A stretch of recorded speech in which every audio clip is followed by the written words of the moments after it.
Hey, what is going on everyone? Welcome back to another Valheim video. Today I am going to be giving you 10 ultimate tips and tricks for the early game survival in Valheim. I hope this video helped you guys. Leave a like and subscribe if it did, and join the Discord please. The link will be in the description below. Thank you so much. Let's hop straight into it.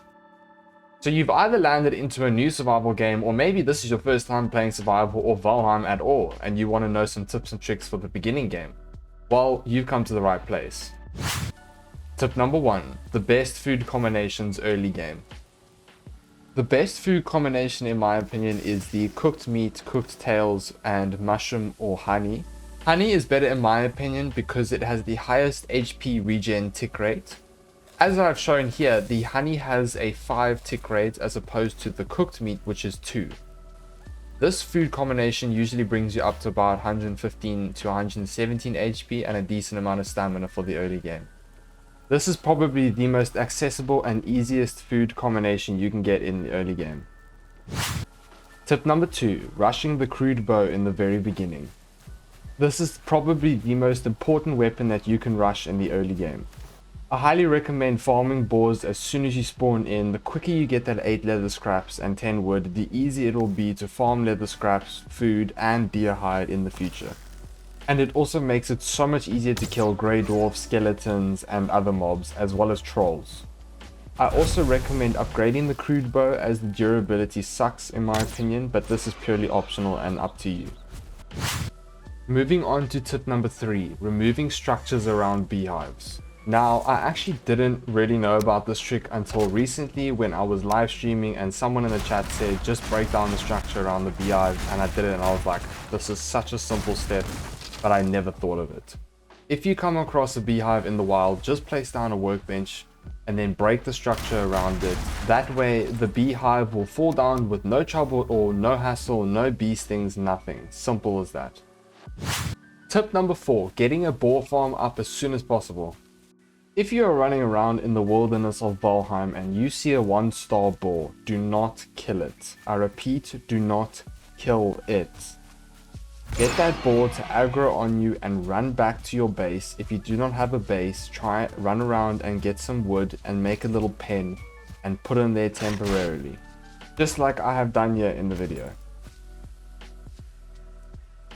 I also recommend when getting the second boar in, try to close up the first boar in a small area so it doesn't run out when you open the pen. Trust me, this will save a lot of time. Just like I have done here in this video.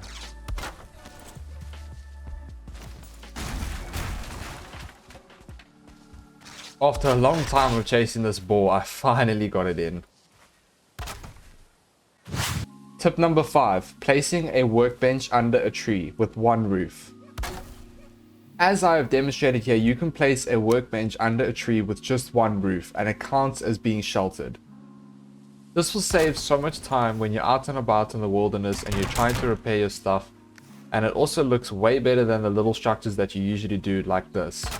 Also, with these normal structures, it sometimes glitches out and doesn't register as being sheltered, so you have to add extra roof pieces on and it just gets annoying.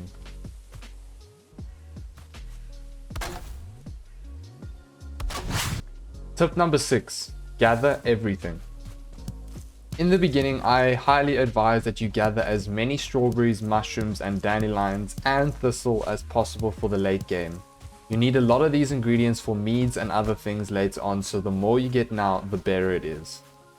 I would also highly recommend gathering as much thistle as possible. This to me is probably the most important because it is used to make so many things later on, like sausages, meads, and all that.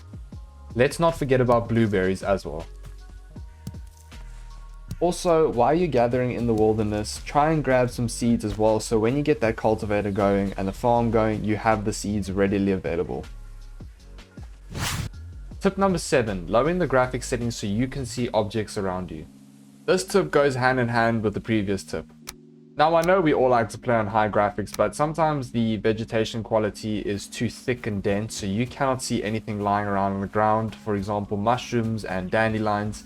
It makes it very difficult to see them, so the best way to fix this is to actually go into your settings and drop the vegetation quality just for the time that you're gathering so you can see the things around you. Tip number 8, getting a bee farm early. As I said in the first tip, honey has the highest HP regen tick rate than other foods in the very beginning, so getting this farm is vital, and it also provides a lot of food as well. From one full yield you can get 4 honey from one beehive. It is also useful because it is used in other foods later on in the game. However, the most important thing about this entire tip is that the bees are happy. Tip number 9, always having the rested buff. It is always important to have the rested buff before venturing out of your base. As you can see here in the top right corner, I have the buff activated. The way you can get this buff is by sitting down inside your base or sleeping. This will give you a 50% increase in health regeneration and as well as a 100% increase in stamina regeneration, so it helps a lot. You can increase the duration of this buff by adding more comfort to your base. However, if you are in the wilderness, just place a campfire down and press X to sit down, and you have to wait about 30 seconds and you will get the buff. However, I do need to add though that if there are any enemies in the vicinity, the buff will not go through and it will get cancelled. Now, I already have the rested buff activated here in this recording, so obviously you won't see that when the Grey Dwarf comes in. But as you can see, as the Grey Dwarf comes in, it removes the comfort bonus and it would not give you the rested buff if I had not had the rested buff activated already. Tip number 10, getting the Stagbreaker. If there is any weapon that I suggest getting as quick as possible in the early game is the Stagbreaker. This can be a very useful weapon and it provides AoE damage. It also allows you to hit the skeletons behind the doors inside the burial chambers, like I've demonstrated here. This is quite a broken mechanic and I'm not too sure if the devs are going to remove it in the future, but use it while you can. It really is useful when you're trying to get those certain cores early.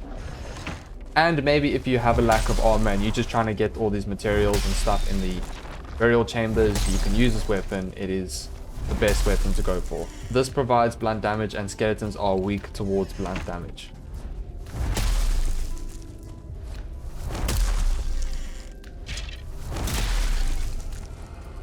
That is it for today, everyone. Thank you so much for sticking around towards the end. I just want to say a big shout out to the members of my community who gave me some tips and tricks to put in this video.